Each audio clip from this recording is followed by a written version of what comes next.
It's my great pleasure to introduce the first workshop of the DRIVE project. We will hear from some of the leading experts across Europe discussing the sensitive matters of how to research extremism at a time of acute social and political challenges, and the ongoing importance of being sensitive and grounded while supporting the development of policy that is fit for the needs of the real world. Let me say a few words about the DRIVE project. The DRIVE project is funded by the Horizon 2020 system of the European Commission. It's led by Leiden University in partnership with scholars and researchers from the University of Oslo, Aarhus University, University of Liverpool, University of Cambridge, Amir University, as well as Connect Futures in the UK and Fresh Husset from Sweden. In simple terms, the DRIVE project is exploring how social exclusion plays a role in radicalization. And as part of this, we are exploring four key concepts, namely identity, spatiality, intergenerational change, and co-polarization or reciprocal radicalization between different kinds of extremists or would-be extremist groups.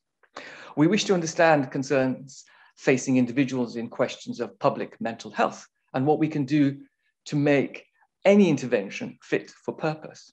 And in our research, we will interview, survey, hold focus groups, and carry out ethnographic observations with 640 respondents of both genders and of different generations across key locations in the Netherlands, Denmark, Norway, and the UK. We will test concepts, explore new ways of understanding radicalization, and generate cutting-edge research that is intellectually rigorous and has significant impact on others' thinking. The project started in January, and so we've been doing a lot of the groundwork for when we ultimately enter in the field in October of this year. So for the next 2.5 years, from this moment on, we will collect data, analyze it, hold workshops and seminars, publish reports, and engage with academia, community, and policy across Europe and beyond. The website of the project is launched today, and you can visit it at driveproject.eu. Be sure also to follow us on Twitter and LinkedIn for regular updates. Before I hand over, I want to remind you that this workshop is recorded. And also that if you have any questions or comments for the speakers, please use the chat function here in Zoom. And so without further ado, I will hand over to Katharina to explore the question of how better to understand online and offline connectivities in relation to appreciating the still somewhat nebulous concept of radicalization. Catherine, the floor is yours. Thank you very much, Tahir, for that introduction. And also thank you for the opportunity to share my reflections on how DRIVE will balance the online and offline dimensions of Fieldwork. And today I'll present 3 empirical and theoretical insights that will also guide the methodology we have chosen. Because at DRIVE, we will work with, in total, 320 young people across 4 countries between the age of 18 and 25. And our informants, interlocutors, they are born into the digital era of constant connectivity. They're so-called digital natives with a high level of digital literacy and are utilizing multiple technologies to forge communities and find social support. So thus for DRIVE, it's evident that we cannot ignore these online spaces in research on far-right and Islamist milieus, as these virtual communities and also new emerging technologies will impact both processes of identification and of radicalization. So the first point about this new era we're living in of the digital age, they create new configurations of space and personhood and new possibilities for political mobilization. Now, the past 2 decades, we've seen how both far-right activists and also Islamist activists have moved from the streets and to the internet in forms of websites, blogs, forums, social media, image boards, gaming platforms that are used in processes of belonging, recruitment, and propaganda. It means that young people are sitting in front of their screens as we do now, but they also feel connected to other parts of the globe as they produce content that circulate fast and at times anonymously across countries and continents. They share and adopt symbols, narratives, and framework of interpretation. A second point is also that in the digital age, some of these far-right or Islamist organizations and movements are actually born online. And this also points to a shift towards a post-organizational reality whereby online structures and subculture milieus could be equally important for processes of radicalization as connection to groups in the physical world. And the slide you're looking at now are all loosely defined movements that have originated at 4chan, at a place I have conducted extensive fieldwork, both interviewing activists offline, but also lurking in these online spaces that pose a whole new set of ethical challenges and dilemmas in terms of obtaining informed consent and also ensuring the privacy of my interlocutors. Now, in order to understand this emergent trend, how digital structures impact social experience offline and these violent escalations of internet culture, one also needs to dive into understanding visual culture and also how that is integral to young practices today. So I will give some insights from a fieldwork I have done at a politically incorrect English website of 4chan, where I was analyzing the production of visual content for a period of 2 years. And while this platform is based in the US, it has an international audience and a co-production, co-authoring of radical nationalism online. And while English is the operational language, you see how informants, including my Norwegian informants, are engaging in a global conversation that transcends language barriers. And for some users, this space provides a way out of isolation, of existential pain and struggles in the real world. So while DRIVE, we will examine also the socioeconomic drivers offline, some are translating these grievances offline into then clear enemy images online. And a central aspect of the discourse I studied here at Paul is that white Western masculinity is under threat by the Great Replacement, white genocide, and that young men across the globe are taking part in a heroic struggle to reclaim it. And this online community relies heavily on memes and images to dehumanize others. And activists typically deploy mimetic irony to spread ideas and to mask offensive and racist material. And we also see while fascist tropes are abundant, you also see new symbols that are borrowed from gaming culture, digital alt-right culture, as well as culture aesthetics. So it illustrates how memes are entailing this creative remixing of images for distributing messages. And it functions as a gatekeeper, and it marks communal belonging to fellow anons or users and distance to normies or those considered others or enemies. So insight from this study online shows how both these offline grievances of aggrieved masculinity and existential pain can drive users to radicalize through transgressive play and the co-authoring of propaganda. So this is a new technology that allows for a sense of agency, where you at the same time embrace key white power tropes that provide a sense of order and control. And as we also do fieldwork in these online spaces, it's important to remember that while the digital world might be online and some of the movements we will study be online, it is not immaterial. So there is a material side to this world of bits like memes, platforms, digital images, or even digital currencies. And some of my informants, they're actually less interested in ideological specificities than they are in the wider culture of the milieus in which they seek to embed themselves. So in DRIVE, in order to connect these offline and online spaces, we will build on a body of literature associated with digital ethnography that challenges the traditional notion of a fixed field site as an object or bounded whole. And we will start to think more about also movement and flow and process across contexts. And I will also then, and of course, we will conduct fieldwork face-to-face with interviews with informants into urban material context, and that will be grounded in transparent and trustful relations with insiders. And these interactions will be very, our informants are physically present to ask questions and to potentially object. And a third online field site will be chosen to recruit and interview young people. And then we will link the knowledge gained from fieldwork in a virtual community with fieldwork observational data collected at protest events, gatherings, and activities. So while these digital environments are neither the only or main factor in radicalization, nor do they produce radicalizing effects deterministically, we will understand how our interlocutors are active participants who select and embrace content, they criticize one another and contribute to existing narratives. And with these digital ethnographic approaches, there will be obviously ethical challenges, including those related to informed consent and the protection of privacy.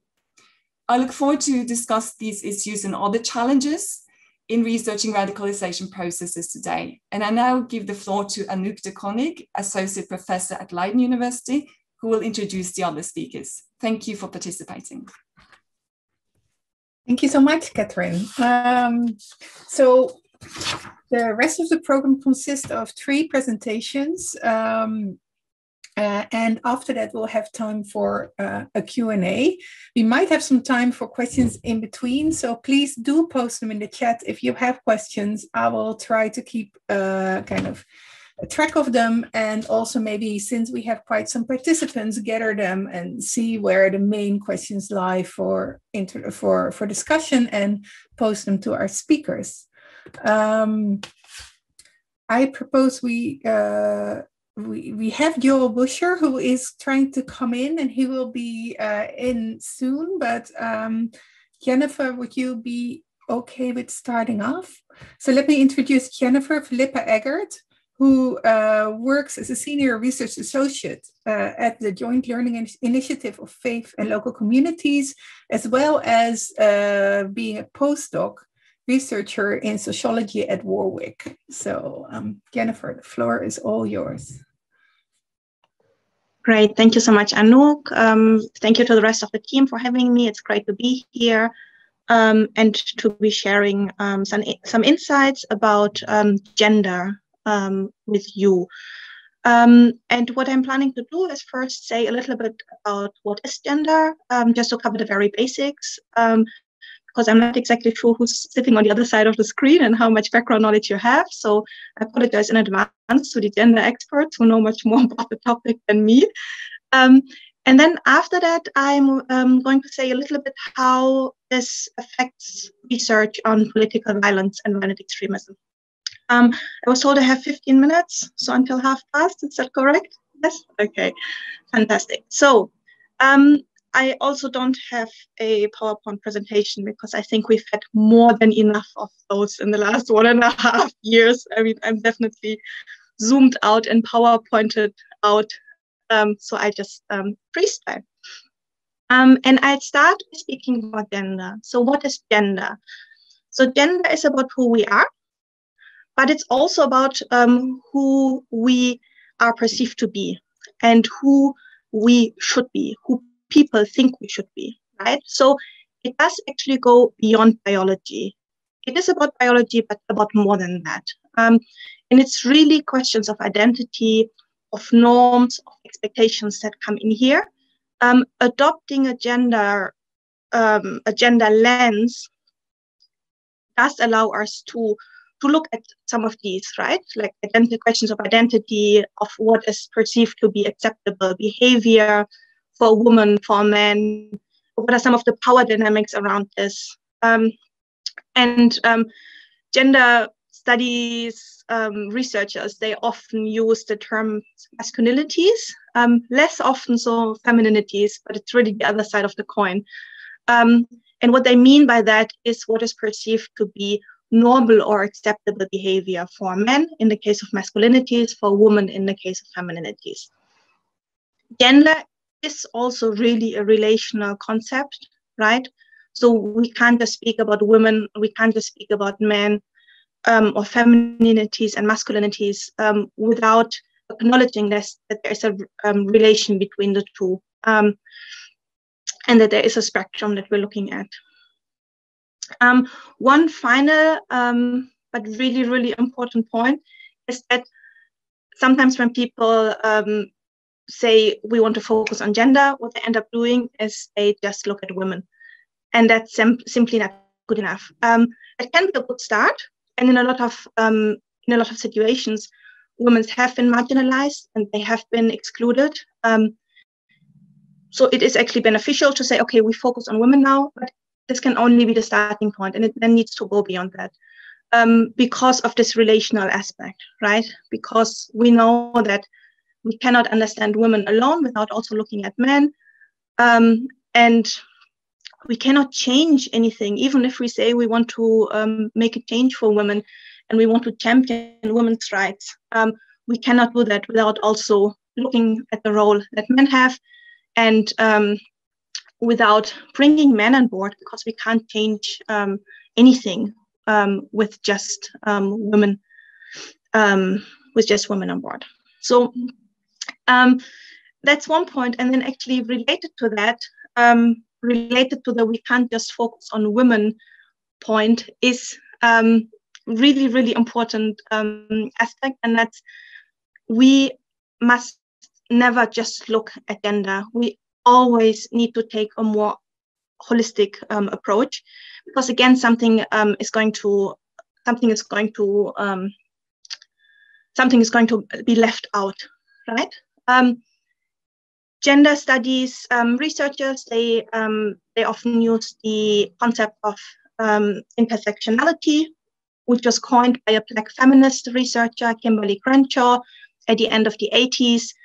And she really realized that if we speak of the situation of women only, but we leave race out, and we leave class out, and we leave ethnicity out, and I mean, you can add to that, right? That's just some of the most common identifiers. We're just not going to get the whole picture. So in a lot of cases, if we speak about women, we end up speaking about white women, and that's just not good enough.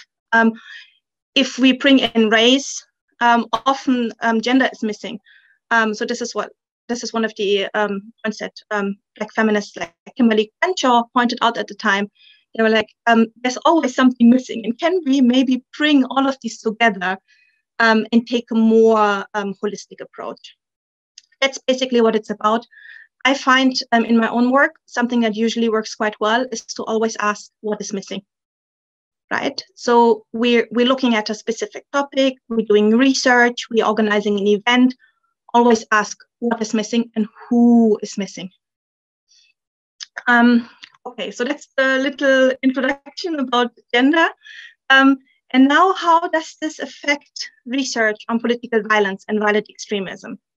And there's really three areas where I can see this playing out, and where I have seen this playing out. The first one is when you actually do research on violent political movements. The second one, the first one is in these movements, right? The second one is when you as a researcher engage with them. And the third one is then your engagement with wider society. Now let me break this down for you. The first one, the level of the groups themselves, right? We should focus on gender in research on violent political groups, because they strategically use gender. Okay, and gender plays a role everywhere. So it's not just a matter of, oh, I want to know about women and terrorism, so I'm going to adopt the gender lens. No, it's way broader than that, right? So and gender is it's interweaved throughout everything that these groups are and everything that they do, and that's really the same across society as a whole, right? So they use gender strategically for recruitment, for example, for mobilization. It's part of the ideology. It's used to uphold power structures within the organizations, right? There are very few violent political groups that do not use existing gender stereotypes to advance their goals and aims. So an example for that would be right-wing extremist groups in Germany, for example, that strategically use women in demonstrations. They put them in the front row because they know that, and this is again where gender and race come together. They know, first of all, that pictures of women leading these protests are going to appease wider society because, oh, it's just a group of women and who could they possibly harm? On top of that, it's a group of white blonde women, which again, by mainstream society in Germany is going to be perceived as harmless, right? And as the good ones. So this is just, these are just some examples, and I could go on and on, but I appreciate that time is limited and you probably want to hear from other people on the panel as well. But as I said, there is hardly any group where gender does not play a role. Probably there is no group where it doesn't play a role. And if we do not focus on this, as researchers, we are missing something.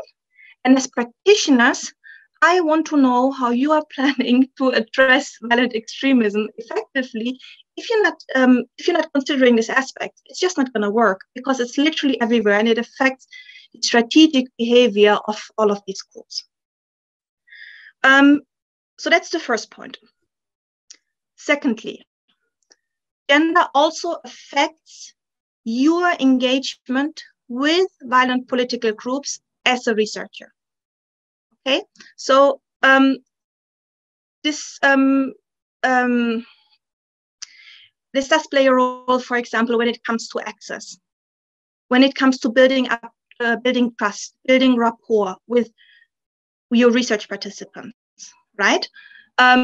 Safety could play an issue, could play a role. I at one point, a couple of years ago, I thought it would be such a great idea to compare Islamist groups and right-wing groups in Germany.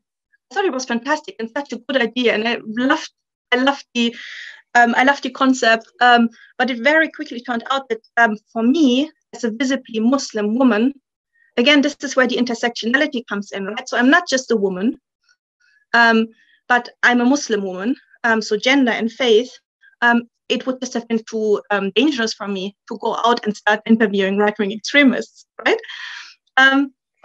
When you do interviews with members or former members of violent political groups, it might also play a role. Like I was told during my field research, I was told that people find it more interesting to speak with you because you're a woman. I've heard this from other researchers as well, who said because you're a woman, they just found it more interesting. They perceived it to be less threatening. And then again, it's usually not just your gender; it's other things as well. So I look younger than I am. So for a lot of people, they felt a bit protective of me. They were a little bit like, oh, I was also not in my usual habitat.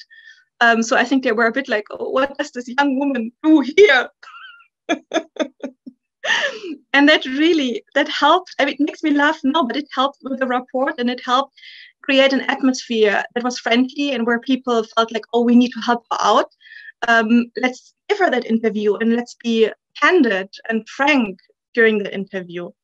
The fact that I did my field research with my daughter also played a role, right? So she was, most of my interviews were either a couple of years older than me, so they had kids themselves. A lot of them were in their 50s, 60s. So there was like a bit of a grandparent vibe going on. And again, all of that also helped with rapport. If we don't look at gender, from international, intersectional perspective, we're just not going to see that. And we won't be able to adequately prepare for our engagement with these groups as part of the research process, right? So that was the second point. The third point, I mentioned that it also affects our engagement as researchers and really also as practitioners. And we also all know that these boundaries are quite artificial. Like as myself, am I a researcher, am I a practitioner? I see myself as both. And I know there are lots of others who feel the same. So, but anyway, it does also play a role in your engagement with wider society. And what I would really like to see more here is a critical reflection of people on their position as a researcher. As researchers, we use this term of researcher reflexivity, a researcher positionality, right? So who are we with regards to the research that we do? Who are we with regards to our research participants and other wider audiences that we engage with. Yeah, there's obviously a large body of literature that people have produced over time that does focus on gender. It does focus, it does include other like broader intersectional analyses. In terms of practices, I feel we're still sometimes lagging behind a bit. Like I personally, I'm fed up of seeing yet another panel with yay, 5 white non-Muslim women speaking about Islamist terrorism, where maybe the organizers are really proud that, yes, we have been gender inclusive and we have 5 women on the panel. But if that's 5 white women, again, think of the intersectionality, right? That's just not good enough, especially if they are then speaking about another group's experiences. But to be very frank, also on panels about violent extremism or political violence that is perpetrated by groups that have majority white members, like a lot of right-wing extremist panels that I'm seeing, they're also not very inclusive, and it's simply not good enough. And I would really, really, really wish that some of my colleagues were a bit more mindful of what sort of panels they agreed to sit on, because it's really rather exclusive.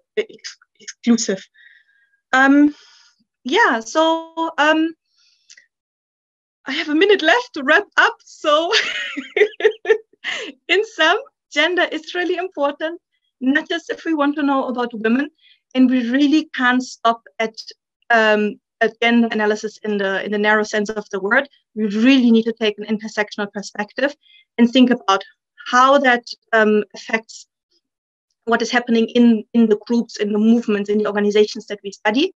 How does this affect our engagement with these groups? And what does that mean for us as researchers or practitioners more broadly? Thank you so much, Jennifer.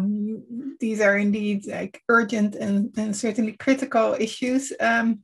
We move on immediately to Joel Buscher, who is Associate Professor at the Center for Trust, Peace and Social Relations at Coventry University. Joel, glad to have you with us. Are you here? Thank you very much, and my apologies for arriving a little bit late. Yeah, thank you for inviting me to be involved in this discussion. It's a real pleasure, and yeah, so excited about this this opportunity to be part of the conversation. It's obviously difficult to talk about such a sort of vast and multifaceted topic as researching the far right within 15 minutes, but I'm going to give it my best shot. What I'm going to do is just to draw out a few brief orientative points. I did have a very short PowerPoint, but actually I think following Jennifer's lead, I think maybe I'll set that to one side.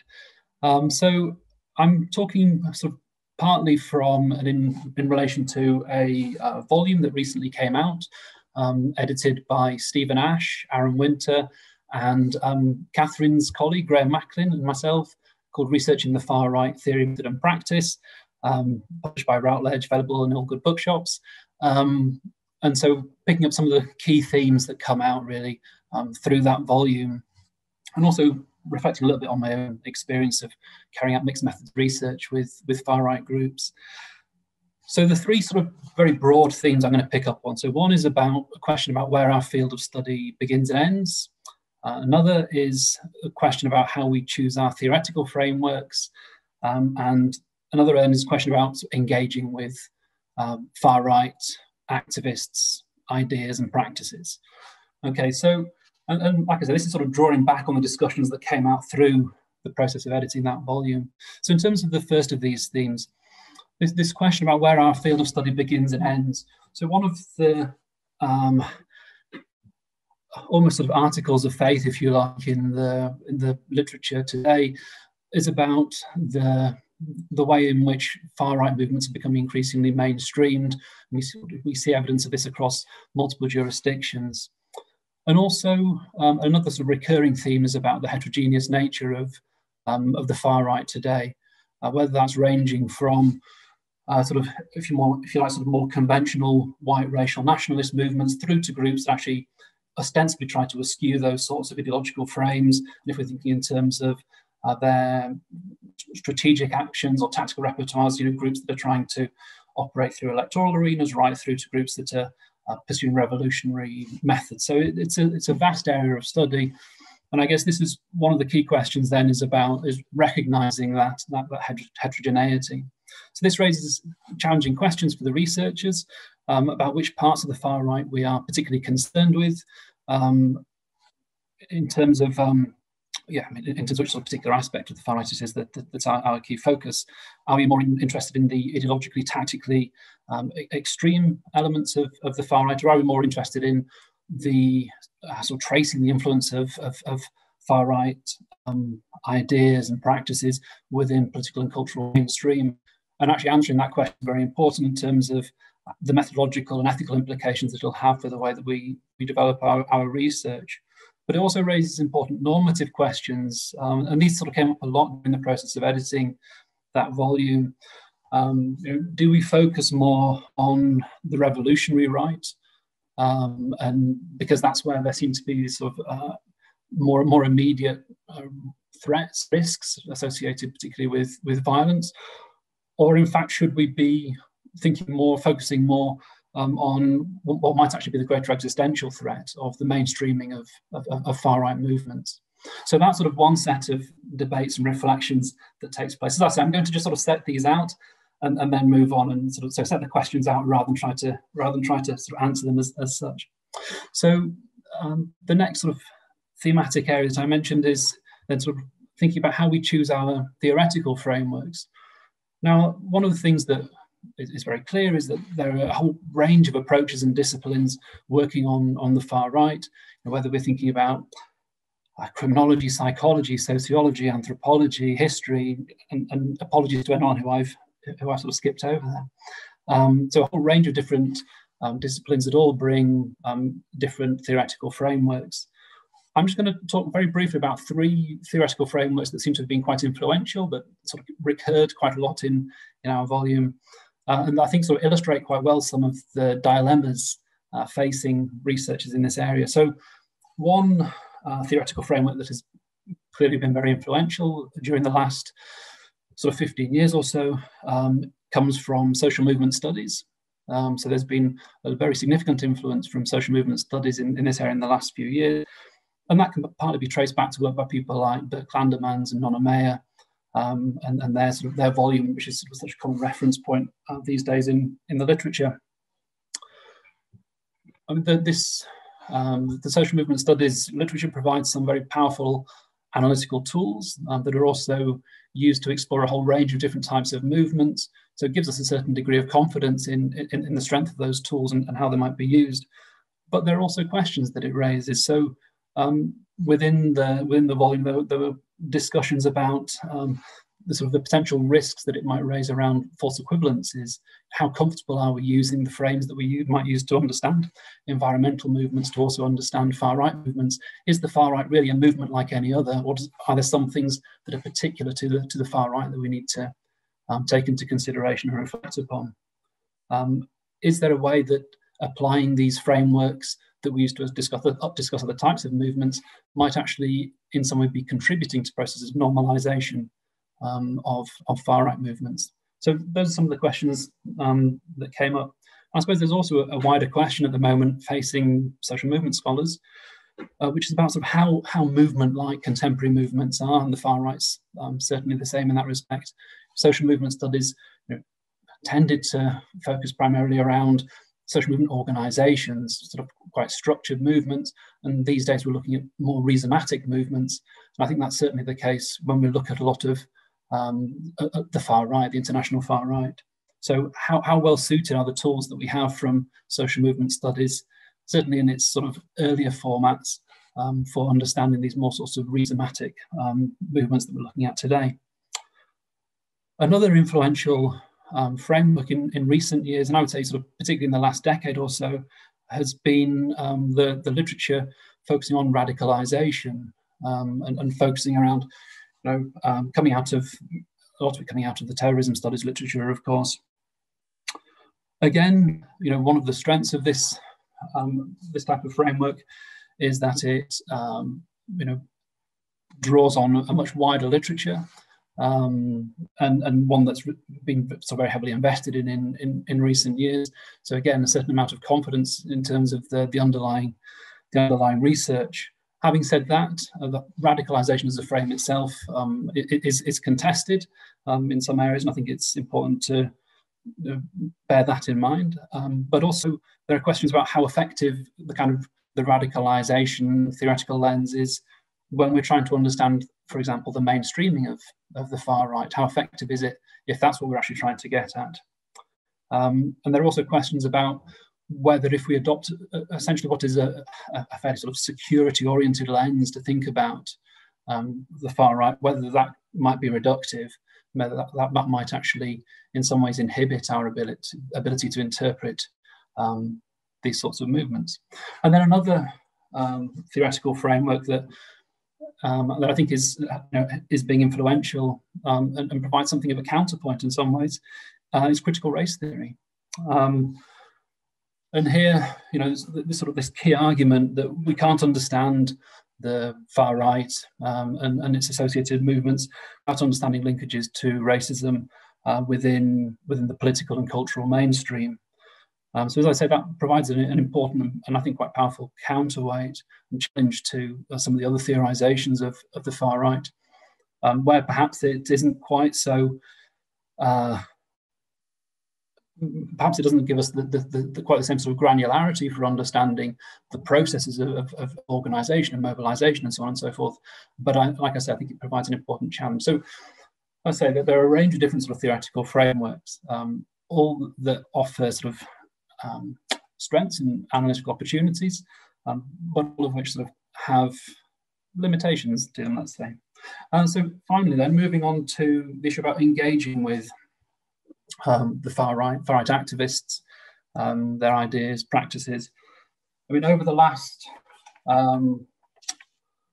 sort of 20, 30 years, really, there's been growing recognition of the importance of actually engaging with people involved with far right milieus in order to sort of get beyond sort of propaganda slogans and stereotypes. Again, work by people like Dirk Landemann's non-May was important there, as of course people like Kathy Blee.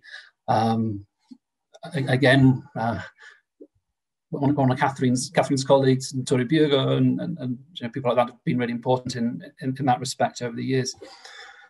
And so what we've seen is people are using ethnography, interview-based methods, and so forth to try to develop a more granular and sort of detailed understanding of far right movements and milieus. Obviously, emerging opportunities today associated with online spaces. So again, sort of creating additional spaces in which we might be able to engage with the far right. In relation to engaging with the far right, though, so there's obviously a number of sort of key issues that come up, sort of challenges, if you like. And within the volume, there's sort of four that came up recently. So those are around access, safety, rapport, and ethical considerations. So with terms of access, I mean, there's a sort of a lively discussion, I think, around how one goes about achieving access. What are the appropriate avenues through which you go to achieve access? Or shouldn't we be using gatekeepers? If so, what are the implications of that? One of the main focal points in the discussions around access is around consent. And I think sometimes it's tempting to think in terms of binary. There's this overt research, covert research. And I think realistically, it functions more of a spectrum, particularly once we're thinking about sort of fairly qualitative ethnographic research. The extent to which we're ever fully overt or covert about what we're doing is sometimes slightly questionable. So I think there is a sort of broad spectrum, if you like, in terms of how open we are with the people we're engaging with about the intentions of our work. People like myself, I took the approach of being really quite upfront about what my research was about. That's in part a function of the type of organisation I was engaging with. It's a fairly open, sort of public, not very clandestine organisation. If you take someone like, and Kathy Blee, of course, did the same. If you take someone like Pete Simi, he took an approach of actually, because of the type of organisations he was engaging with, being a bit more sort of economical with the truth, I suppose, essentially in terms of his, he was clear that he was a researcher, but he didn't explain fully the intentions of his research or his own personal sort of political views. And then you go right through to people carrying out covert research. Which of those options we pursue depends, I suppose, partly on the types of far-right organisations we're thinking about working with, but also, I suppose, on our own ethical positions and what we're comfortable with doing. So that's sort of issues around access.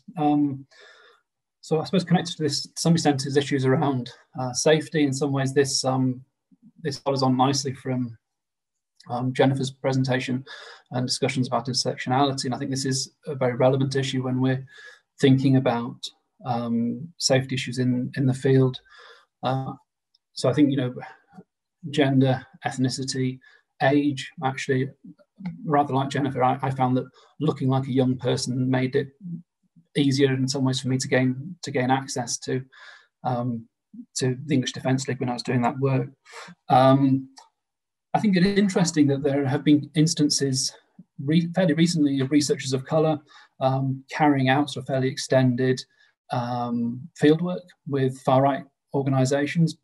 But again, it's noticeable that they've tended to be with the less sort of ideologically and tactically radical aspects of far-right. So so there's safety issues to consider. I think it's important to say, however, that I suppose there was a time when people were told, well, this is impossible, but actually I don't think it is. I think it can be managed. Engaging with far-right organisations, I think there are ways to get relatively safe, albeit it's important to continue to recognise some of the risks. Rapport. So again, questions about how do you build rapport with this repugnant cultural other? Almost everyone carrying out research with these organisations doesn't approve of them, doesn't support them. So how do you build that rapport? Again, I'm aware of time, but there's a sort of a fairly lively debate about how far you go along with banter, with repartee within groups. This was something that I found really difficult. Was at what point do I stop laughing at comments that are being made? Some of the discussions were entertaining. It was banter. It was people within the movement making jokes about one another, and me laughing along with that was that was part of what enabled me to gain access to data. But it's once people then start making comments that you're really uncomfortable with, how do you respond to that without actually cutting them in their tracks, because you need that data. So there's a real challenge there, and I think that we have to negotiate partly through our own sort of reflexivity as researchers. Okay. Joel, can you start wrapping up? Yeah. Great, thanks. Ending now. So I think when we think about our moral responsibilities, I think it's useful for us to think about moral responsibilities to our research participants. How can we be fair to research participants, even whilst we might be, seeking in the long run to undermine their movements? There's issues about responsibility to broader communities. So there are, I think, valid concerns about the risks of stigmatization of wider communities that might be imagined to be associated with the groups that we're studying, so particularly some of the work about the white working class and the sort of the racialization of the white working class and so forth. And then I think there's also obviously questions about our responsibility to wider society, moral responsibility to wider society. And I think here there's a question about how do we make clear the importance of what we're doing without actually inflating narratives of risk and potentially driving fear and polarization. So there you go. Thank you. Thank you so much. I'm sure there will be enough to discuss around this and about how to deal with those equivalences that you point out, right? Like what's the politics of this and how this is work out in practice. So thank you so much for all. Welcome to ask questions in the chat, right? And you might already get answers, and else we might be able to pick them up in the Q&A. We now move on to our final speaker of today, Chris Allen, who is an associate professor of hate studies at the University of Leicester. Chris, floor is all yours. Yeah, cheers. Thanks very much. So I'm going to go a little bit old school, go against Joel and Jennifer, and I'm going to share some slides for you. So just as first off, I just wanted to say thank you so much for inviting me to talk this morning, and also to be a part of the DRIVE project. Right at the start, it sounds like it's going to be a fantastic project, and one that hopefully I can participate in and contribute to over the years to come. And so I'm going to be talking today about looking back on some of my research into kind of like the far right, extreme right wing groups, and also kind of balancing that out with the other side to my research as well, which is kind of looking at the kind of problematization of Muslim communities. And I guess that so someone like Joel, has kind of been, someone who's like, in those spaces and doing that research and engaging with this. Whereas myself, I kind of see myself as kind of getting into the far right as a kind of byproduct of the kind of main focus of my research. And so I thought I'd just start off by showing this, just to kind of give you a kind of overview for those of you who don't know about my research or the kind of my research journey. And so when I started looking at Islamophobia, looking at this 15 years ago, looking at kind of the kind of normalization of kind of anti-Muslim hate, kind of in the kind of public and political spaces. And over those kind of 2 decades, it's kind of expanded into the wider problematization, looking at things such as counter-extremism, counter-terrorism. But also a key element of that which has emerged is the kind of the Islamophobic discourses of the kind of far and extreme right. And so, my kind of research has kind of, moved into that to look at kind of like, not only looking at those discourses, but also looking at the way in which those discourses become mainstream, points that, Jennifer and Catherine have picked up there, and also Joe in terms of those kind of the mainstreaming elements of the extreme far right. So I'm kind of not, I'm kind of somebody that researches, the kind of far and the extreme right, but I always feel I'm a little bit at arm's length with it. And I guess that one of the challenges has always been for me is to look at these 2 points, is that how do I engage with research, so when I'm engaging with Muslim communities, looking at Islamophobia and so on, it's a very, kind of direct process, it's about building trust and so on, and I can engage and I can look at those and I can look at those issues. When it comes to looking at, some of the groups that, kind of I research, the English Defence League, Britain First and so on, it's much more kind of problematic for me because as an established academic, I don't think that it's as easy to go and do something such as ethnographic research because you're known, because of the kind of baggage that you're taking with that. And so you're also fighting that kind of thing, as it says there, with Blee, that academics on the whole are not really kind of trusted by those who are active within the extreme right or the far right. But also, as Goodwin says, this kind of the resort then to kind of go to kind of almost arm's length kind of approaches. And so when I've been looking at trying to do some research there, I haven't wanted to kind of lose that. I've wanted to try and get something around that kind of the experience or the feeling, to kind of bring into that into my research. So one of the ways in which I've done this is to kind of look at participant observation, and so I've just listed a few of the kind of groups there and the protest demonstrations and the locations of those. Now, for those of you that aren't aware of any of these groups, there's 4 groups there. All of these are largely kind of street movements, very loose-knit, and they have a strong social media presence. So, as Catherine was talking about, kind of groups which kind of originate and kind of form online. You could say that most of these groups kind of began online and then kind of become very, visible in terms of a street presence as well. All of those really are looking at either issues around kind of demonstrating or protesting against kind of like Islamist inspired extremism or terrorism.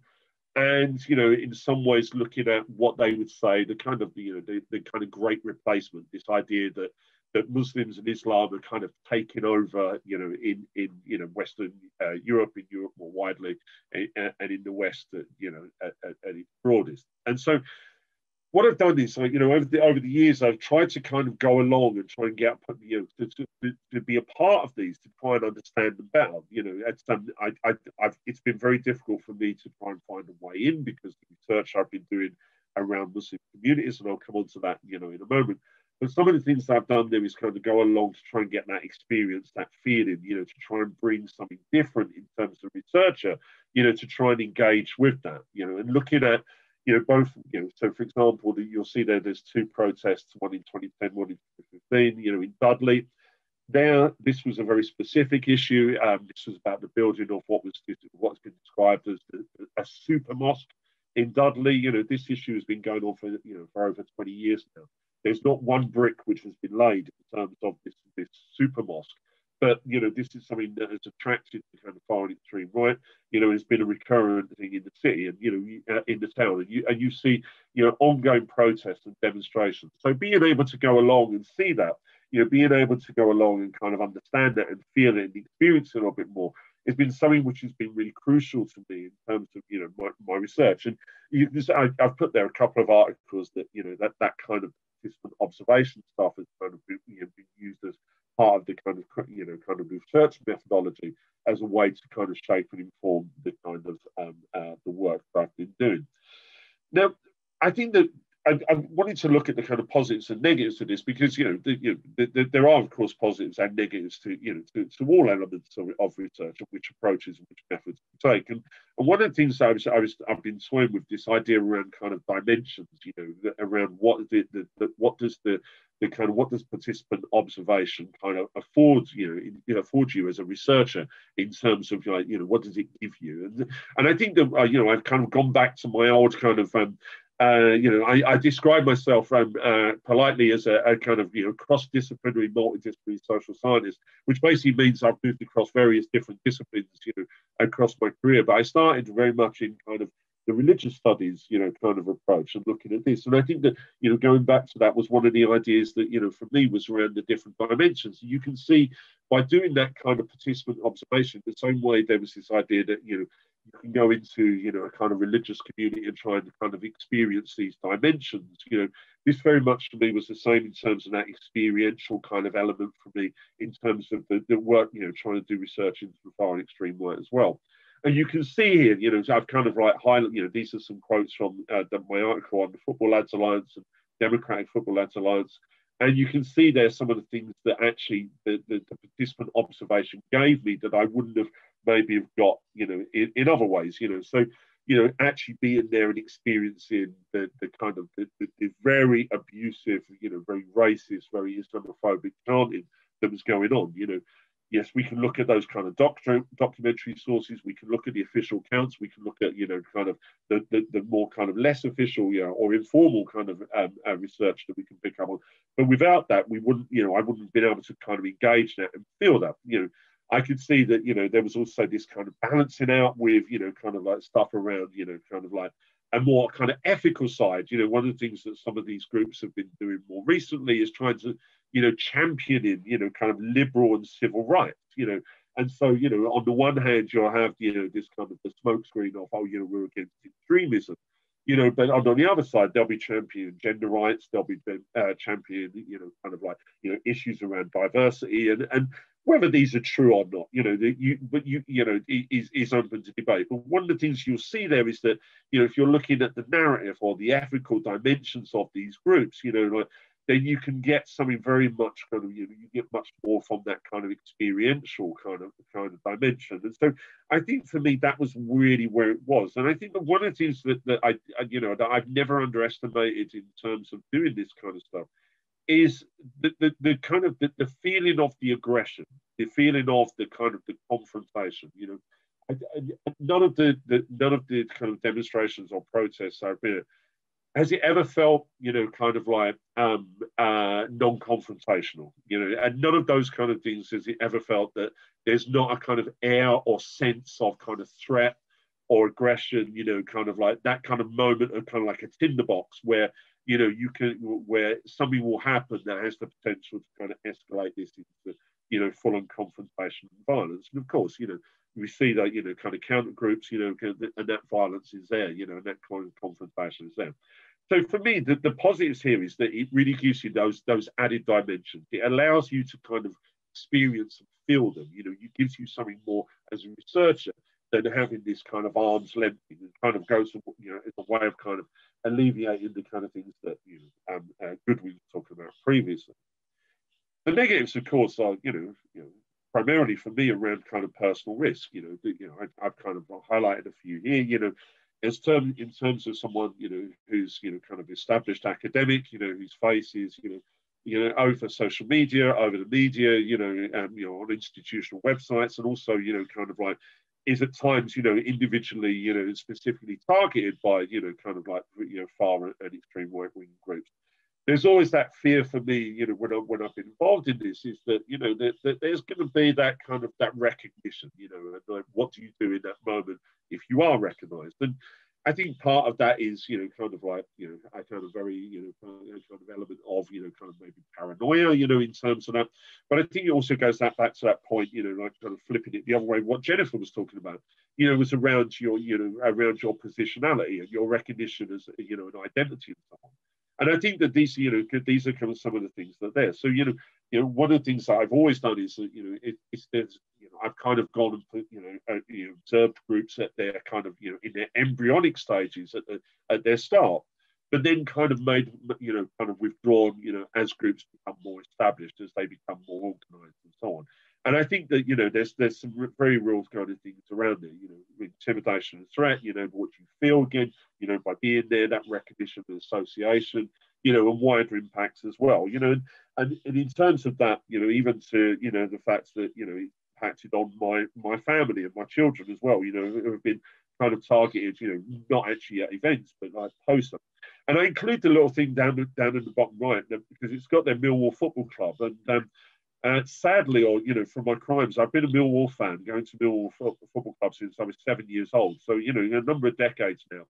And I've become increasingly, with the Football Lads Alliance and Democratic Football Lads Alliance, become increasingly fearful of my position there, you know, as a fan, you know. So again, you know, as a researcher in these kind of things, you know, in these topics, you know, becoming something which is, you know, really kind of problematic for me in terms of not being able to relax. And I don't know if you ever really enjoy a Millwall football match, but, you know, like being able to kind of participate in those spaces without that kind of fear of kind of like spilling over from where they are. I think that this is one of the things that, you know, like, so for someone like myself who's not, you know, in those spaces completely around kind of researching, you know, kind of the far right, but have maybe coming from elsewhere, I think one of the things that we have to kind of bear in mind is that in terms of us as researchers and how we move forward, is this idea around, you know, what is it that we are attributed with, you know? So, you know, I'm routinely criticised as being an apologist for Islam, for Muslim communities, you know, because of my being white and British, you know, I'm you know, seen to be a traitor to my country, to my culture, you know, various other things. You know, I get variously referred to, you know, a cultural Marxist, you know, Islamofascist. And so when I'm kind of engaging on these topics, I already have baggage which I'm bringing with me, you know. So you know, again, you know, going back to that point that Joel was saying about being able to engage and out, you know, kind of reach into some of these communities, is something that would be very difficult for me given the kind of baggage that I already have. And because of that, you know, academics are kind of seen as being part of the problem, you know, and I very much, you know, myself, you know, am seen to be part of the problem. So my research would be, you know, in many ways kind of reinforcing, you know, the kind of resistance narratives of the extreme and the far right. And there's been times when, you know, I mean, one of the funniest and you know, things I ever found was a review of my book on Islamophobia on the English Defence League website. I mean, it was a very good review. I was actually quite impressed by it. But it, you know, but actually being on there and being highlighted as being part of the problem, you know, actually means that, you know, there's another barrier that is put in place. So, you know, as researchers, I think that there is something around kind of like, can established researchers still make those inroads and make those relationships with, you know, kind of those far right groups and extreme right groups and the activists within them in the way in which maybe new academics, you know, kind of those doing their PhDs, those at the start of their career, maybe can a little bit more easily.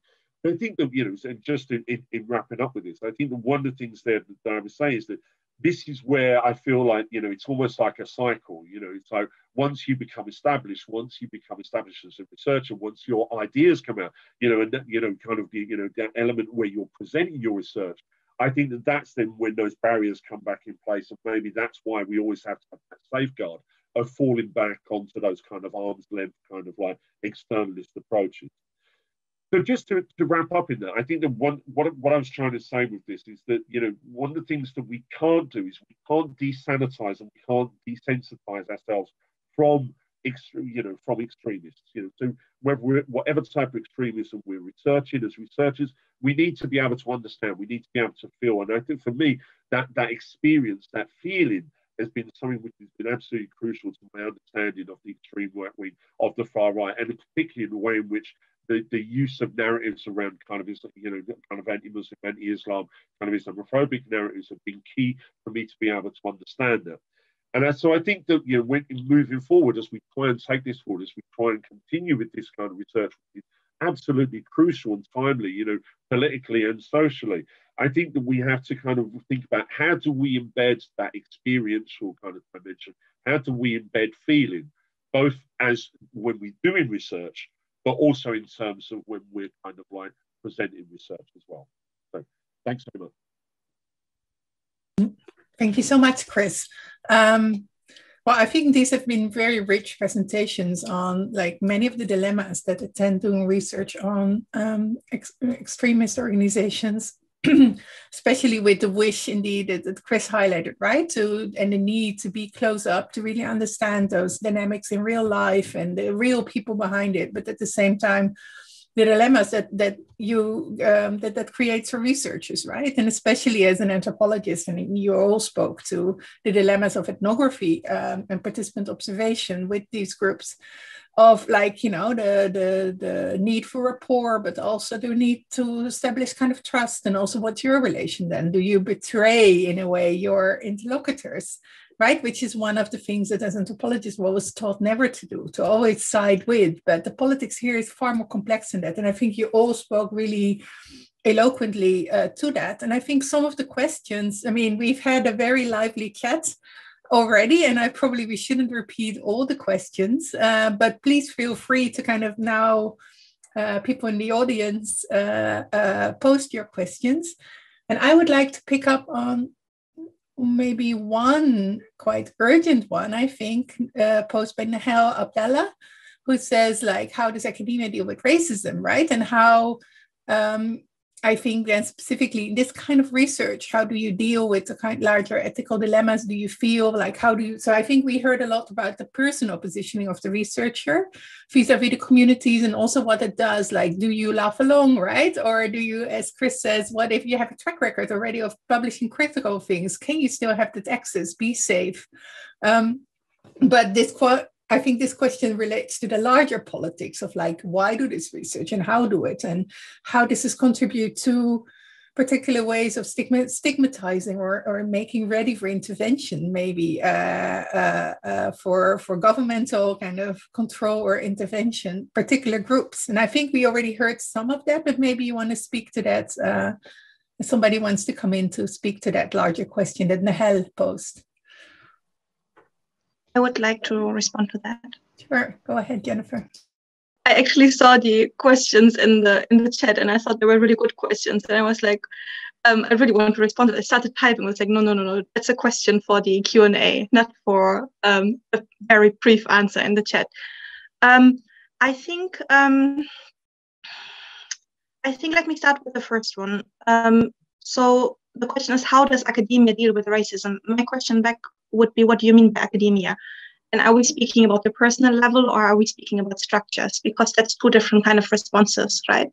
So on the personal level, it would be things like what we've mentioned in the presentations, like researcher reflexivity and positionality, and being critical and reflective about who we are and what we're doing with our work.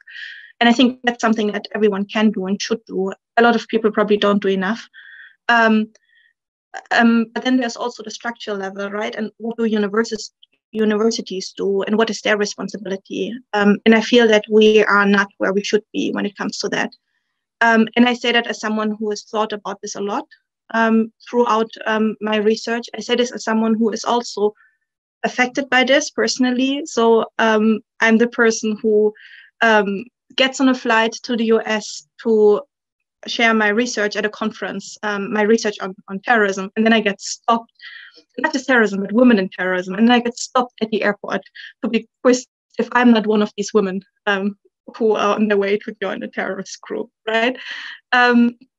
So yeah, we there's not enough happening, and we need to, both on the personal and the structural level, we need to do more. And I apologize if that's still quite a brief answer. There's obviously a lot more to be said about that, but then I don't want to take up too much time, and maybe someone else also wants to say something about the second question about researchers' complicity with state repression and violence and racism against minority groups in the name of preventing extremism.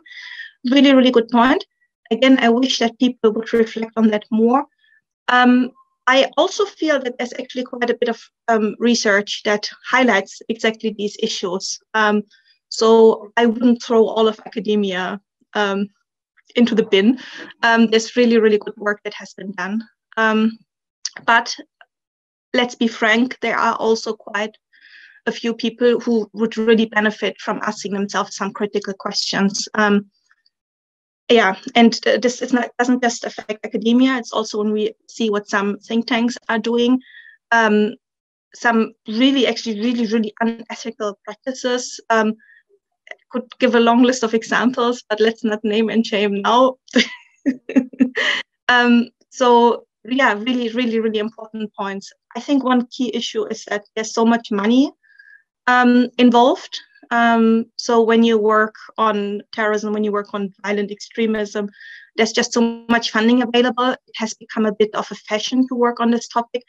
For some people, it's become a profession, which is really rather sickening if maybe you're one of the people for whom this is not a profession, but it's also your everyday life, right? And it's not just a job, and then you switch off the computer and go back to your cat and garden, but you're actually affected by this in your everyday life. And I'd stop at that. I have more to say. Thank you, Jennifer. I think that's a very lucid answer and very clear. And I see that both Tahir and Catherine would like to come into this. So maybe Tahir first. Catherine, I think your hand was up first. Yeah, so there were questions about the affective dimension of fieldwork, and I think that will be very important for DRIVE because, you know, even if you also live in a digital home, at least from my research, I'm very interested in the affective dimension of how that screen-mediated interaction actually structures ways of thinking and feeling and also being. And I think that has been under-theorized because very often you will just have discourse analysis of various tropes circulating online, and you don't really theorize the embodied dimension and what happens in front of the screen. And so I think that will be very important, not just in terms of participant observation in the physical world, but actually including the embodied and affective dimension online. And to the point about how we become accomplices when and if we research the mobilization strategies of far-right actors. I mean, there's been a recent, quite thought-provoking essay published by Benjamin Teitelbaum that calls towards an immoral anthropology of the far right that says that we have to get tainted. We become accomplices when we study far-right actors. And he says we have a moral obligation to side with our interlocutors. And I have written kind of a critical response because even though we as anthropologists are socialized in the tradition of cultural relativism and on holistically understanding the life worlds and experiences of our informants, we also have a moral obligation in defending shared humanness. And we know that we are critically analyzing also human hostile ideologies and practices and ideas. And I think that also bears a responsibility for the researcher when acknowledging the human consequences of the ideologies and practices and ideas we study. So yes, I think hopefully, I mean, DRIVE's ambition is to have an open quest to obviously establish these transparent, trustful relations based on years of experience with working with far right and other actors. But of course, there are different ways, different also individual researchers will take on the normative foundations on researching this particular topic. So I just wanted to provide a few remarks on the sort of some of the challenges of doing this research. We talk about racism in the academy, we talk about securitization, we talk about suspect communities. Are we going to reinforce existing stereotypes? Are we going to put ourselves as researchers and our respondents at risk? And I think all of these are very important issues and we're thinking very hard. But ultimately, I need to remind folks that this project does have an implicit critical perspective within it. That is, we're seeking to challenge the dominant understandings, which we're seeking to develop a grounded perspective on how we think about what's happening in local areas, a question about spatiality and geography. It matters, but what also matters is what's happening in the offline world, as we've heard, and the connectivities between the real and perhaps the unreal. And so the critical perspective is very much front and center within this project. And the colleagues who make up the consortium and the ambitions we have are about trying to do this as grounded, fairly and objectively as possible. So all of these points around fairness to the subject, fairness to our respondents, fairness to ourselves are very important questions indeed. Thank you so much, Tahir. I think Chris also wants to come into this. Yeah, thanks, Nick. I just wanted to kind of come in, just, you know, as being white and British, you know, and researching, you know, Muslim communities, you know, and also, you know, elements around kind of the kind of far right. You know, my awareness of my race, my gender, my age, you know, and all of these kind of things, privileges that come with that, has been something that you know is increasingly over the years becoming something which is very, you know, kind of, you know, I become increasingly aware of, and something which you know, increasingly kind of find myself, you know, kind of reflecting on in terms of what my role should be as a researcher in terms of that. And I think that one of the key things for me is that, you know, in acknowledging the privileges that you know, my race and my gender, you know, my age and so on, you know, affords me, is, you know, to remind ourselves that, you know, like, we then have a responsibility with that, you know, with the kind of the privileges that are afforded. And I think that it's one of those things where we have to challenge. We have to, you know, as Tahir says, you know, we have to be critical. We have to constantly, you know, critique what we're doing, but be critical, you know, in terms of the wider socio-political and cultural spaces. But I think we also have to challenge, and I think that we have to be the ones that, if we have a platform, we have to be the ones that challenge some of the kind of like the mistruths, the kind of the misrepresentations and the misunderstandings, you know. And for me, this is something which is, you know, very crucial and very key to me, is that when I'm engaged, you know, thinking about, you know, kind of far right extremism and the extreme right wing, is looking at some of those narratives and you know, trying to challenge those as a white British man. You know, trying to kind of present that alternative, and also to challenge that kind of notion that all white working class people, you know, are, you know, a homogenous whole.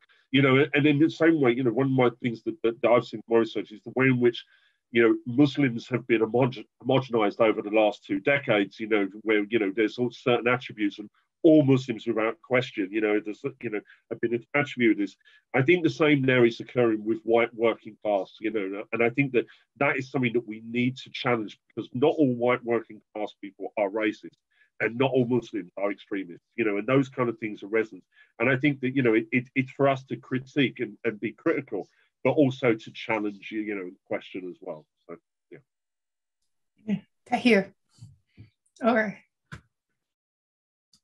Apologies, that's an old hand. So we have a very kind of heartfelt comment here, I see, from Gofran Kher Ali, who says that as a member of the community, and I think this speaks very much to Jennifer's discussion earlier, it's very hard to actually be part of actually the ones doing the research. You can be the one doing the field work, right? But like the kind of, you know, the researcher, often the people from outside of the communities, and the communities are actually, you know, the people in the communities are actually the ones who really live this kind of stigmatization and pain in real life. yeah, how do you speak to that? How do you feel to that, like about that? Could you, I saw that Jennifer already commented on this. Yeah, I mean, I think we're going back to some of the key points around who we are as researchers. What does it say about our episteme, our ontological outlook? How we shape our understanding of the world is a reflection of who we are, and we have to be totally reflexive at all times. And I think it doesn't matter, as I've written about this, it doesn't really matter if you're a Muslim or a non-Muslim researching sensitive topics. The sensitive topic takes precedence. And yes, your identity is important, but it's all about transparency and it's all about auditability.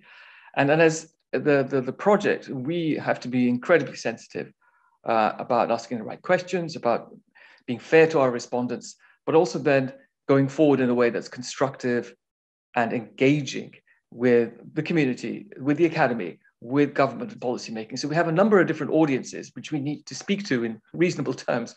And I think all of these points around the sensitivities are not going to go away easily, but we're very mindful and thinking very hard about how to get this right.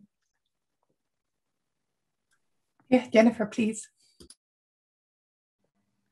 Thanks, Anouk. Sorry, I couldn't find the hands up button. Yeah, I just wanted to say I can really, really relate to what Hofan was saying. It is really hard. Yeah, I know exactly what it's like.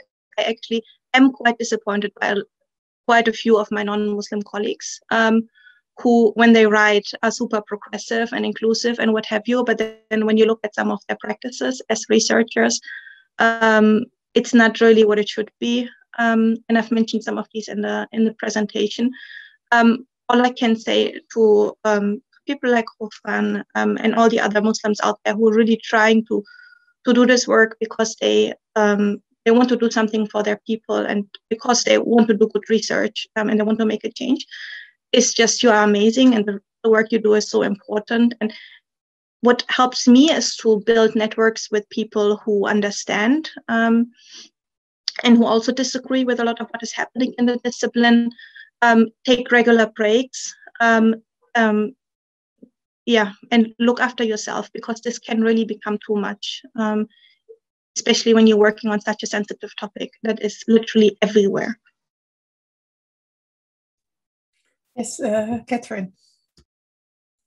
Yes, I think to acknowledge that this is inherently also a painful painful subject to study. So emotional care of the self in the ethnography of the far right is very important because you do carry the pain of others at times. And I think also, yes, we will avoid these one-dimensional and essentialist accounts of the actors we will work with. And that is one ambition of DRIVE, is to look at the life history and the multiple drivers, not just how this reductionist accounts. And in that space, we will allow for the embodied experience. But of course, me as a white woman, and I also acknowledge my gender, my class, my ethnicity, and positioning in the field.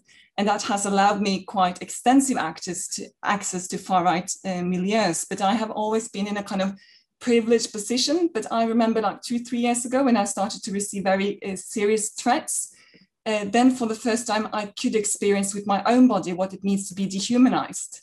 So if you're a researcher that live in that position of being dehumanized yourself by the actors you study, that it's a different kind of experience, because then you can't have the privilege of just intellectual distance. You actually have to also negotiate that pain while also trying to avoid these one-dimensional portrayals. So yes, thanks for raising those issues. Yeah, we have related an additional thread of questions, but I would like to pitch in a little bit because I think that the issue raised here is really one of the positionality of knowledge and how it connects your private life, your own positioning, how you're seen, right? To the kind of research you do, the kind of questions you would ask. So I think reflection is not enough, being critical and, sensitive. I think there is a need for diversification and especially inclusion of people who are actually, the subject of stigmatization, if you're doing research on stigmatization or generally, I think.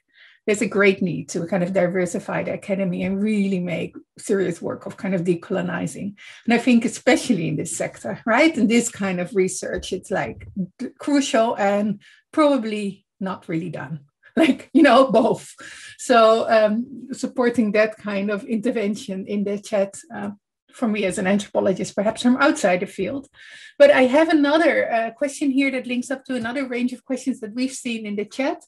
An anonymous attendee says, thank you for the presentation. I was wondering if anyone can comment on the increasing tendency to render counter-extremism or extremism, counter-extremism colorblind, and in doing so, potentially exacerbating racist policies and practices. So my larger question, and also what I've heard resonating, I think, is the danger, the politics of equivalences. So what does it do and what doesn't it do, right? And how does that work? So I heard like a lot, I know that in a project, like integrating like Islamic extremism and kind of right-wing extremism is meant to do that kind of work. But what, you know, and I completely see the logic, but clearly there are also other kind of political dangers involved at the same time that this person, you know, talking about colorblind approaches almost mentions. And I think it also links up to a question that Joe already kind of answered in the chat about the link between extreme right and a kind of the complete normalization of extreme right viewpoints and its links to mainstream parties, which I think in the Netherlands, like, you know, we now have like a huge contingent in parliament who like basically propagates extreme right visions. So that's maybe a very challenging open question here to you as the team and us as speakers. Who would kind of take up the challenge, perhaps, to think of this, speak to this? Well, at the risk of possibly saying too much, very briefly, the hook for us in terms of equivalence is the idea that social exclusion is something that bounds together a range of problems at the localized level that somehow explains a lot of the so-called radicalization process. So that's our starting point. From there, we go on and continue to ask a whole host of questions. But please, Joe. Joe, please go ahead. Yeah. That was more me musing rather than me putting a hand up. But yeah, I think it's a really valuable question. I think it's something that, you know, myself, like a number of other people, have used sort of social movement theories to try to think about the far right, and I think there are problems with that, and I think some of that is about thinking about the relationships of those movements to people who are in power, who have access to power, and I think there's a real need to do sort of a careful relational analysis when we're analysing these movements, because I think this, you know, it's easy to sort of slip into those equivalences. You know, we see that happen quite a bit, but I do think that there's a you know really sort of qualitative difference between movements that either actually have or perceive themselves to have, you know, allies in senior positions within, you know, political, cultural, law enforcement communities. So I think that's, you know, I think doing that kind of relational analysis is part of the way that you can actually uncover some of the asymmetries in power relations when we're trying to think about these different types of movements. Thank you. Jennifer. I was just quickly going to say that we definitely haven't considered race enough in terrorism studies. There's no question about it. There is some exciting research that has come out recently, and especially a paper by Amal Abu Bakr that comes to mind. It was published, I think, last year on race and counterterrorism and how the two are related. She's going to take up a post at the University of Liverpool this summer. So she's also on Twitter, so that's how you can find her. For the person who asked the question, it might be something of interest. Yes, Chris, please. Yeah, sorry, I was just going to come in on that point around, you know, counterterrorism as well, and I've just put a link in the chat to a paper that I co-authored with two colleagues a couple of years ago, And we were looking at the way in which, in the UK, the counter-terrorism strategy of, of prevent. There was this kind of almost a kind of a superficial kind of like response that's saying, well, more white people now are being referred to, prevent than, non-white people, which means that, the far right and the extreme right wing threat is being taken seriously. And one of the things that we did was we kind of interrogated that data a little bit and kind of produced this kind of think piece paper. So it's pretty short. But it was around this idea of that you can't look at these, the different types of extremism as all being one and the same. And I think this was a point that was brought out in the chat, in one of the comments made in the chat previously. And, there is this thing that, that with counterterrorism, each of the different types of terrorism, far-right extremism and kind of Islamist-inspired, there's similarities, but there are also some differences as well. And this idea that you can just, kind of transpose one approach onto, each different extremism, and kind of deal with each of these different groups in exactly the same way is actually, really quite problematic, but also kind of, really quite worrying as well. Because I think that, for us, taking that kind of critical perspective as well, it was almost trying to, this idea that actually the far right is being taken seriously, within prevent and counter-terrorism, was almost a kind of argument that was being solely put forward to kind of suppress the dissent which was coming from kind of Muslim communities in the UK. This idea of like saying, well, you can't complain anymore because we're now dealing with the white threat as well. And so yeah, as I say, so it's extremely problematic, and and I agree with Tahir. There are clear similarities with those. But we need to look at the nuances, and we need to look at the different, kind of the different shapes and trends and the kind of drivers within those to be able to get that full picture. But as I say, I've put a link there, and there's we raised some questions and challenges around kind of equity and kind of equivalence across there. So yeah. I think we have time for a final question. So Christian Nollesel writes, thank you for an interesting workshop. I would like to echo Anouk's observation. How do researchers of extreme right navigate the situation where we witness an ideological continuum which reunites violent extreme right mobilization with radical right populist parties in parliament? How to deal with one's own critical research when one's own critical research is accused of being Islamo-gauchist, like in France, or activist research, like in Denmark?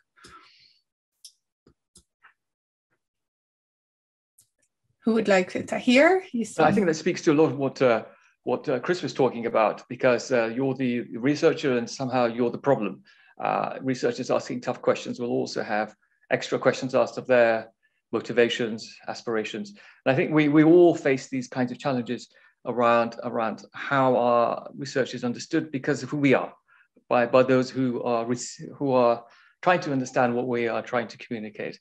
And there's no hard and fast. And I think with anything like this, I think there are many, many challenges, as we've discussed. So without repeating a lot of that, our role is to try and navigate through all of this and come out on the other side, having been fair and responsible to all.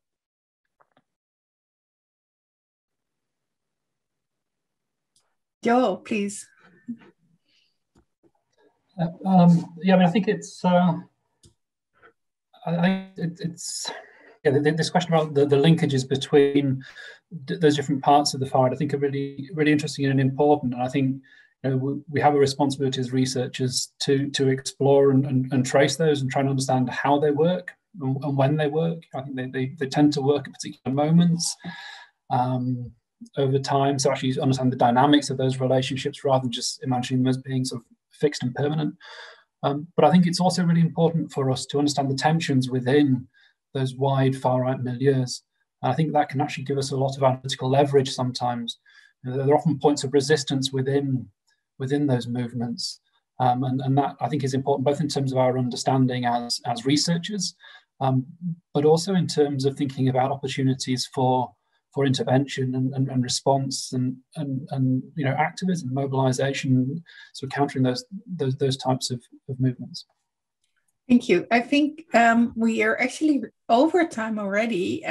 So maybe I see Catherine still has her hand up and Chris wants to come in. So maybe 2 last quick responses. Yeah, so I think we know that academic freedom is under threat in several countries, including Denmark and the Netherlands, where critical studies and gender studies are framed as ideologies and not science. So I think it's very critical that we do try and strive to engage in fair and objective research and try to engage and lobby, even though we can work in context under increasingly dominance and control by mainstreamed populist parties. Chris. Yeah, I was just gonna build on Tahir's point. One of the things that there's kind of 2 things that I've always kind of stood by is one, to always try and remain independent. So irrespective of who you're being funded by, what institution you're working on, always try and maintain that independence, which comes from your research, from your transparency, from your criticality, and all these things. And the second is to always challenge, use the platforms that we have as academics and researchers, to challenge and question everyone that needs to be challenged, whether that's the government, whether that's the academy, whether that's, far-right groups, whether that's, societal norms, that's what we really should be doing. So independence and challenging, that's really key to what I think we should be doing. Thank you. I think that's a great note to end on, and I'm handing it over to Tahir to close this very inspiring and lively discussion. Thank you so much, Anouk, for chairing that complex, detailed discussion, and it's great work indeed. Thank you to all of the colleagues, the speakers this morning for putting out these very, very detailed and inspiring and obviously very challenging thoughts for us as researchers working towards trying to understand extremism and radicalization today. And we've talked about a number of themes. We talked about the online world and the offline world. We talked about intersectionality. We talked about how we theoretically conceptualize the realm of far-right extremism when there is a tendency or an inclination to want to try and draw equivalences with different types of experiences of radicalization. Are we creating further problems down the line? How do we avoid the pitfalls of blaming the victim, of securitization of the suspect community paradigm? And I think the comments at the end are exactly what we need to do. We need to be open, we need to be transparent, we need to be auditable, we need to be challenging, we need to be critical, reflexive, and we need to be fair throughout the process. And it's difficult, but we're in a community of shared minds with shared goals. And I think it's been fascinating to have this discussion, to launch the DRIVE project officially, to have dear colleagues and friends make this happen today. And also to say a big thanks to all of the team in Den Haag, Astrid, Tobias, Leanne, and also Hannah Bieber for all of the logistics that have gone on to make this happen today. I want to thank the consortium. We're having lots of ongoing discussions and lots of deep questions around ethics and around asking the right questions. And so we have lots to think about and lots to do. So please keep an eye on our progress by visiting our site, which is the driveproject.eu. We have a Twitter and a LinkedIn space as well for you to carry out further observations of what we do. And really just to say thanks again to everyone for taking part, for turning up, for tuning in, whichever part of the world you've managed to log in from, and to say, watch this space for further news and further output going forward. And until the next time, all the very best.